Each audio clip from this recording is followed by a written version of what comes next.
En matière de démarrage, notre devise est sécurité, efficacité et fiabilité. Nous veillons donc à ce que le système soit en état de marche dans les meilleures conditions possibles.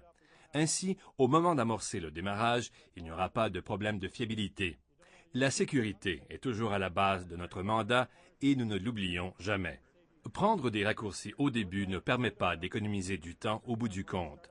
Lorsqu'on fait un travail efficace et qu'on a les mécanismes de démarrage appropriés ainsi que de bonnes mesures de contrôle, on obtient un réacteur solide et efficace qui sera exploité longtemps.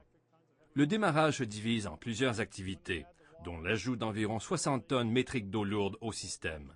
Au moment d'ajouter l'eau lourde, nous entreprenons la circulation dans le système afin de le préparer à l'ajout des assemblages combustibles. Il y a environ 200 assemblages combustibles et autres assemblages qui sont introduits dans le réacteur afin de le préparer au démarrage. Une fois le réacteur avitaillé, nous procéderons à un examen systématique de tous les contrôles et procédures réalisés durant les activités de démarrage.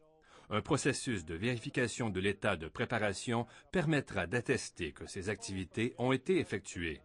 Nous veillerons à ce que tous les sous-systèmes soient prêts, puis nous procéderons à un démarrage systématique du réacteur jusqu'à ce qu'il fonctionne à pleine capacité. En tout, le processus de démarrage du réacteur comprend 19 procédures qui ne représentent qu'une infime partie du nombre total d'activités nécessaires au démarrage. Notre plan du cheminement critique compte présentement plus de 1000 étapes. Certaines de ces 19 procédures renferment de 200 à 300 étapes. Certaines en ont 700. Et ces étapes confirment de manière systématique que chaque activité du cheminement est effectuée correctement et approuvée par les responsables pertinents afin d'obtenir et de fournir les résultats voulus. Je suis enchanté du nombre incroyable de personnes qui m'ont appelé pour me proposer leurs services, qui m'ont dit « Avez-vous besoin d'aide pour remettre le réacteur en état? L'équipe a-t-elle besoin de moi? » L'aspect le plus important pour moi, ce sont les gens dévoués à la remise en état du réacteur, qui restent ici tard le soir pour terminer cette tâche et qui dépassent toutes attentes. C'est formidable de disposer d'employés qui ont à cœur le succès du projet. Nous savons tous que c'est la grand-mère, le frère ou la sœur d'un ami qui a besoin de ces isotopes, et c'est pourquoi la question finit par nous toucher personnellement. Nous n'avons pas à chercher loin pour nous sentir concernés par le démarrage du réacteur.